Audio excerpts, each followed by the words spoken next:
Hello students, today we are going to start with the Fayol principles. हमने इससे पहले क्या करे थे? टेलर के प्रिंसिपल। अब हम क्या करेंगे? We are going to start with the Fayol principles. As Taylor ने जो प्रिंसिपल्स दिए थे वो थे साइंटिफिक। नाउ फ्यूल ने एक पहले बड़ी डिफरेंट सी बात जो शायद किसी भी बच्चों को नहीं पता होती, मोस्टली आप लोग कभी इस चीज़ की तरफ ध्यान ही नहीं देते, सीधा क्या करते हो, यहाँ से शुरू करते हो, division of work. Division of work क्या होता है? ठीक है, but before that it is important for you to know that Fayol के जो प्रिंसिपल्स है, फ्यूल ने जो डायरेक्शन दी है, फ्यूल क्या कहता है? Fayol says Fayol was the first to identify 4 functions of management: planning, organising, directing and controlling. जो बच्चों आपको बिल्कुल नहीं आइडिया होता, students ever think about this कि Fayol was the first to identify 4 functions of management. Yes, so it was planning, organising, directing and controlling was first invented by the fuel.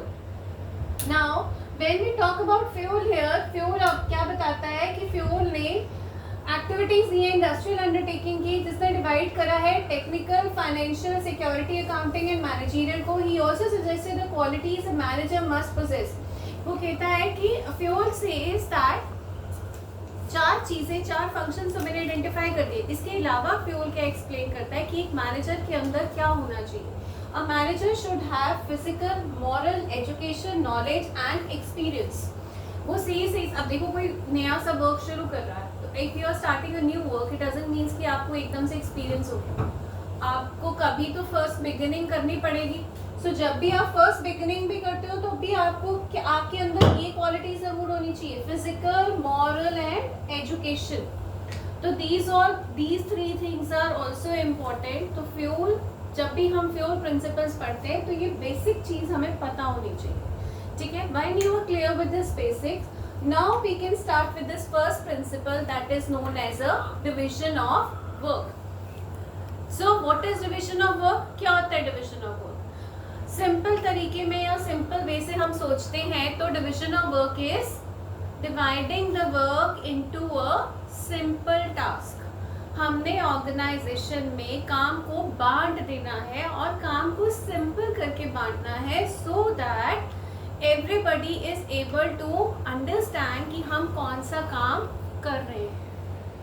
ठीक है, और अगर हम एक पर्सन को ज़्यादा काम देते हैं, दूसरे को कम देते हैं, हमें लगता है ये कैपेबल नहीं है, the first person is more capable, we trust him more, तो हम कहते हैं कि सारा काम इसी को दे दो। तो जो इनकैपेबल है उसको कैपेबल बनाना है।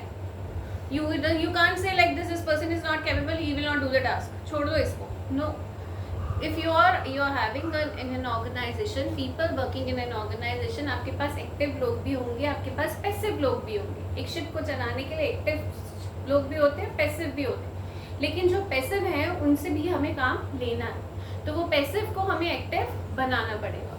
ठीक है, so he says that we are going to divide the task of work leads to specialisation. वो एक बार काम गलत कर रहा, 2 बार काम गलत करेगा, but ultimately 3rd time, 4th time, 5th time it will lead to specialization. Specialization means he will be expert in his और her task. So whenever the first principle of a fuel says that the work should be divided among the people working in the organization. ठीक है, उसके बाद next है, the next principle states here is fuel applies this principle of division of work to all kind of work, technical as well as managerial. जो fuel ने ये principal define करा है वो कहाँ पे डिफाइन करा है? फ्यूल सेज दैट कि हमने जो भी ये प्रिंसिपल के बारे में पढ़ा है बेटा, वो that is technical as well as managerial. ये नहीं कि एक स्पेसिफिक टास्क है, एक स्पेसिफिक काम है, वहीं पे इसका ये प्रिंसिपल अप्लाई होगा। It is applicable in technical as well as managerial. जहाँ पे भी कोई टेक्निकल काम हो रहा है या यू आर मैनेजिंग समथिंग, तो आपने दोनों जगह पे इस प्रिंसिपल को आप अप्लाई कर सकते हो। The first principle is division of work. Work should be divided among the people and you will divide that work so that specialization could be created. ठीक है, ताकि आपके पास क्या आ जाए? स्पेशलाइजेशन आ जाए. ठीक है, so that is what the first thing that we call it as a division of work. Now the next we said is authority and responsibility. Authority and responsibility क्या होती है? According to Fayol authority is a right to give orders. Authority क्या होता है? Right to give a order. हम क्या कर रहे हैं? ऑर्डर. ऑर्डर को क्या कर रहे हैं? आपको कोई ऑर्डर देना है, आपने उस ऑर्डर को फुलफिल करा. That is now authority is right to give order and obtain obedience, and responsibility is a corollary of authority, and two types of authority and official authority, which is authority to command and personal authority of an individual manager. What does it mean? authority का मतलब क्या होता है? authoritative. हम एक organisation में काम कर रहे हैं, ऑर्गेनाइजेशन में लोग क्या कहते हैं? that he or she is very much authoritative. she is very much authoritative. Why we call that person authoritative? क्योंकि उसको वो काम करवाना है. अगर वो authoritative नहीं होगा तो वो काम नहीं करवा पाएगा. But what he says that authority सिर्फ authority नहीं देनी उसको काम करने की, कि वो सिर्फ authority दे जा रहा है and he is not at all responsible. कल को वो काम नहीं हो रहा तो he is also answerable. जो आप जिसको authority देते हो, suppose A ने authority दी B को, ठीक है, बी के पास अथॉरिटी आ गई काम को करने के लिए, लेकिन वो सिर्फ अथॉरिटेटिव अपनी पावर्स को यूज कर रहा है और अथॉरिटी पास आउट कर रहा है कि आप ये काम करोगे, आप ये काम करोगे, आप ये काम करोगे. But he is not ultimately saying that कि आई एम नॉट रिस्पॉन्सिबल, क्योंकि मैंने तो काम बांट दिया और आगे लोग काम नहीं कर रहे. ऐसा नहीं है. अथॉरिटी अगर आप दे रहे हो तो अगर वो काम नहीं हो रहा या whatever there is a gap, you are responsible for it. So there's the second principle of management is given by the FAO is authority and responsibility should go parallel. दोनों parallel चलनी चाहिए. अगर आप authoritative हो तो आप साथ साथ responsible भी बनोगे. ठीक है? So see here authority is both formal and informal. Managers require authority commensurate with their responsibility. There should be a balance between authority and responsibility. This line is very important. There should be a balance between authority and responsibility. क्यों होनी चाहिए balance? One should not be more authoritative. One should be responsible. एक person है, उसको क्या होना पड़ेगा? जिम्मेवारी उठानी पड़ेगी. You have to be responsible. और उसमें आपको क्या maintain करके रखना है? Balance. You have to maintain a balance between authority and responsibility. ठीक है? उसके बाद next we have is, look here, there is an example. A sales manager has to negotiate a deal with a buyer. She finds that if she can offer credit period of 60 days. उसकी एक deal थी, किसके साथ हुई deal? Buyer के साथ. तो क्या डील थी? कि 60 days के लिए she is likely to clinch a deal which is supposed to fetch the company net margin of rupees 50 crore. Now the company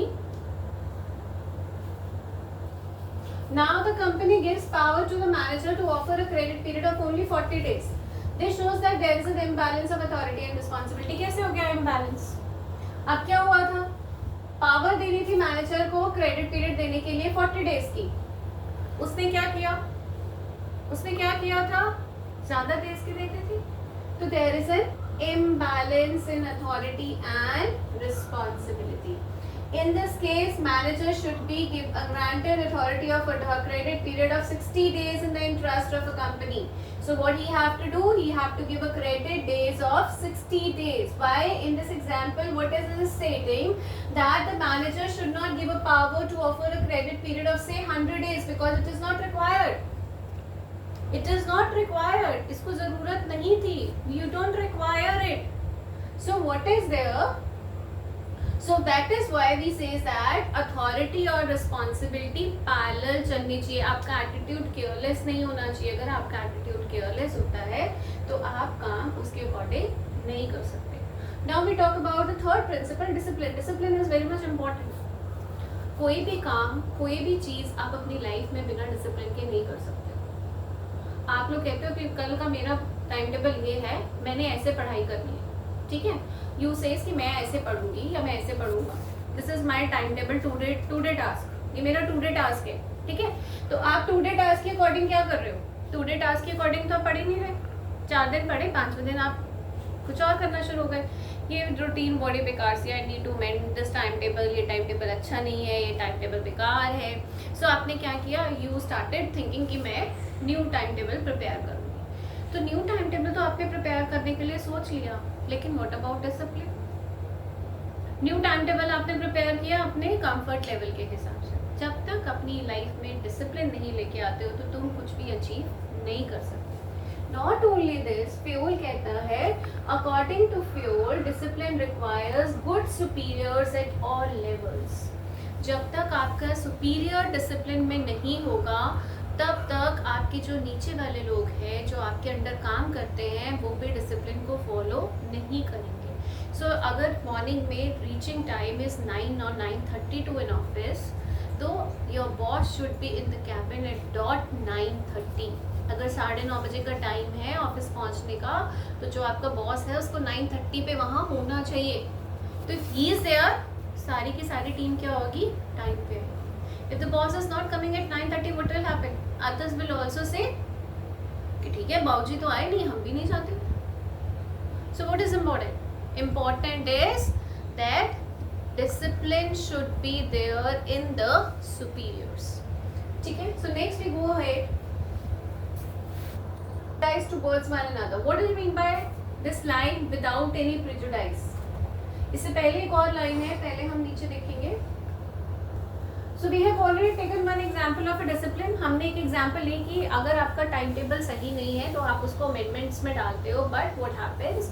लेकिन अब यहाँ पे एनसीईआरटी में आपको एक और एग्जाम्पल दी है बहुत बढ़िया सी. कौन सी एग्जाम्पल है वो देखते हैं. Suppose management and labour unions have entered into an agreement whereby workers have agreed to pay in extra hours without any additional payments to revive the company out of loss. In return, the management has promised to increase wages of the workers. So what is here? The he what क्या कह रहा है ये देखो ध्यान से सुनो.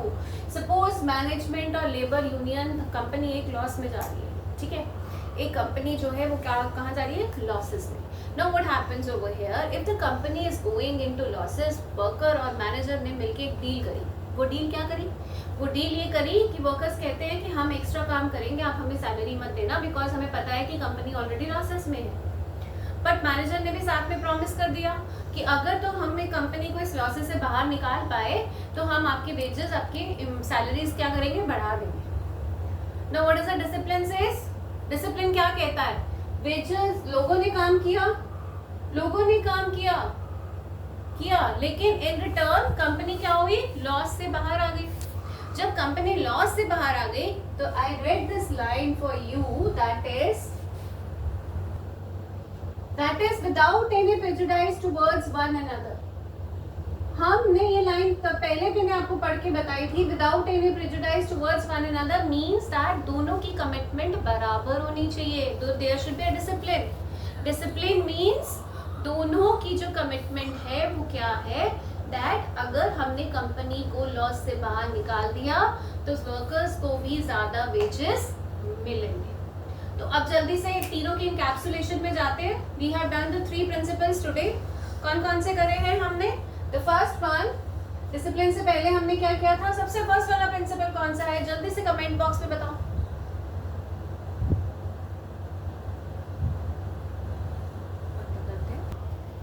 तीनों की इनकैप्सुलेशन करते हैं फटाफट से. The first we have done is division of work. काम को हमने क्या करना है, इस तरह से डिवाइड करना है that the worker should have a specialization. Workers में क्या आ जाए, स्पेशलाइजेशन आ जाए. They should be trained and they should be specialized in their particular task. Task क्या होता है, अपने काम में, ठीक है. Second we have done is authority and responsibility. Authority और रिस्पॉन्सिबिलिटी पैरेलल चलनी चाहिए, दोनों बराबर, दोनों में इम्बैलेंस नहीं होना चाहिए. अथॉरिटी क्या है, one is authoritative to give a command. Responsibility is जो कमांड आप दे रहे हो वो कमांड प्रॉपरली फॉलो हो रही है, और उसके कमांड में और रिस्पॉन्सिबिलिटी में बैलेंस करना बहुत जरूरी है, ठीक है. The third thing we have what the third one we have done is discipline. Discipline क्या होता है, दैट इन द ये आपकी अपनी लाइफ टाइम अचीवमेंट है. अगर कोई भी काम डिसिप्लिन के बिना के साथ करोगे, बिना करोगे तो कुछ नहीं मिलेगा.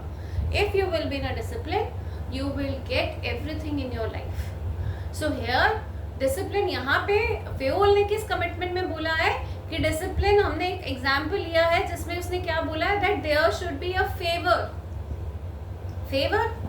There should be a commitment जो करी है वर्कर्स के साथ, वो दोनों के साथ प्रेजुडाइज होनी चाहिए. प्रेजुडाइज होनी चाहिए मतलब both should be committed towards their commitment. अगर वो कमिटेड हैं और moreover they are discipline in the organisation. जो कह दिया, जो रूल बना दिया, जो पॉलिसी बना दी, जो प्रोसीजर बना दिया, वो अल्टीमेटली चलेगा. That is what we are calling as it is a discipline. तो अब हमने 3 प्रिंसिपल्स आज करे, तीनों का रिकैप्सुलेशन करा. We will continue the same in the next video. Thank you.